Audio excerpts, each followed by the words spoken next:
ties you to him other than that. Even the stories about his time in Hanoi and the things that went with it, to his credit, didn't get the observations that they would have because he disallowed it. He's very proud about that. He did not allow people to talk in detail about what he went through. And he refused to talk about it himself for the most part. So there was nothing emotionally that tied you to it, per se. So I think that kind of sums up the fact that this campaign was poorly run, that and the fact that we were outspent maybe 3 or 4 to 1. Those dollars were impossible to overcome. And I'm not counting just what they spent and raised in the Obama campaign. Nobody has focused on what organized labor spent in America, probably to the tune of $700 to $1 billion in states across this country to organize, register, and get out the vote. It was the most extraordinary thing I've ever seen in my life in politics, and in those 6 or 7 presidential campaigns I've been involved in. Can I make an additional comment that doesn't violate the rules, Robin? I mean, I think whether you were a McCain supporter or an Obama supporter, and I think Sig has made reference to this, the Obama campaign was truly an extraordinary campaign. I mean, it, in my view, is the best campaign in American politics in my lifetime. I mean, what they did in terms of organizing, now they had a lot of money. Sig is absolutely right. That's an enormous advantage politically. They put together an incredible campaign team. And look what they did in Nevada, which was replicated across. If you go back to 2000 and 2004, the Democrats were a minority party in Nevada. In 2000, as I recall, it's fairly even, but the Republicans were, in terms of registered votes, about 2,000 or 3,000. And in 2004, maybe 4,000 or 5,000. By 2008, the Democratic Party had out-registered Republicans by more than 112,000 votes. That is an extraordinary feat.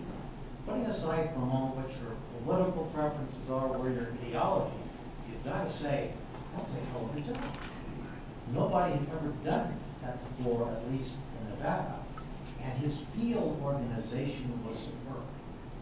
When those like Sig and others who are really the experts and the scholars and what goes into a political campaign, when that book is written, the Obama text will be the one that's used for future campaigns in terms of that kind of field work. It was an extraordinary feat, never before achieved in American politics.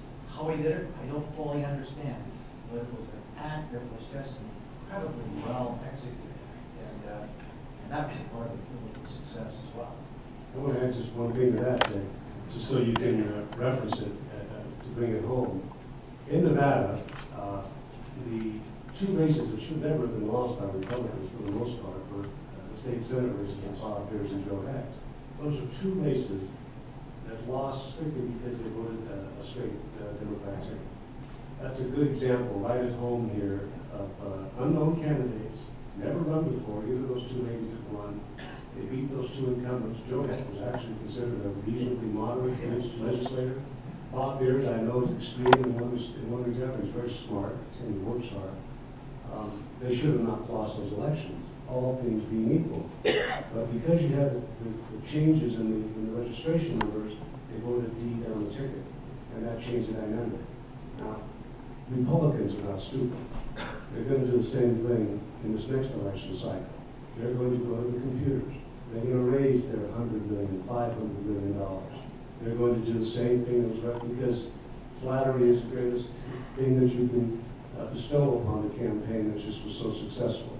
And they will use it just like Democrats used what Republicans did previously. And so that's the way it goes. And that's why the news being so on top of issues, instant news gathering, you don't have a big window in which to be successful. And I think to be charitable, neither of the Democratic candidates was successful and articulated a defined political philosophy, as I recall, during the course of the campaign.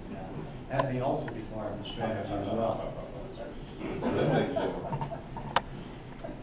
For so many young people here tonight, all, of course, on their own accord and not because they were enticed to do so, I thought I'd begin. John, we appreciate your question. I thought I'd begin, and Sig, if you would be the first to answer this question.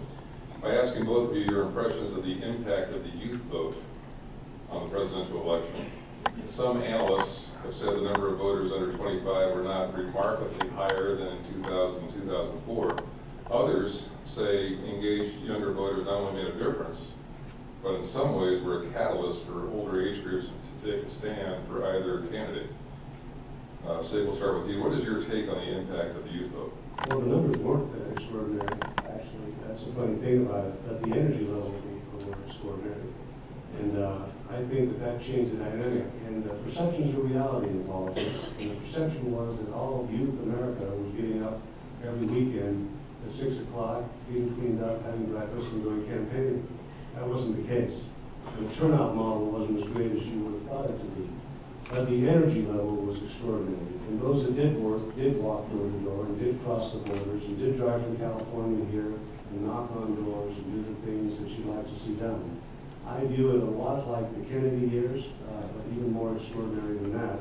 But it comes to mind in my lifetime of an election cycle that I thought was most recognizable, the two really hung up together.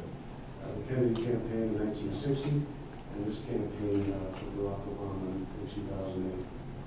I can't say it any better, I agree.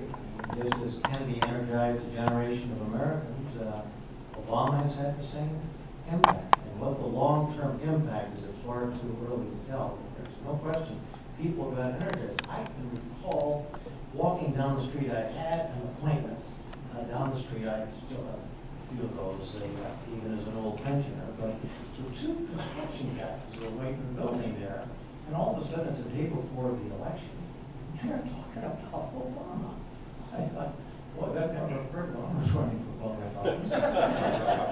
But it does kind of indicate, I mean, the way they were two very young fellows that were in the construction trade, and he did energize us. And I think perception is as big as indicated reality, even though the numbers did not bear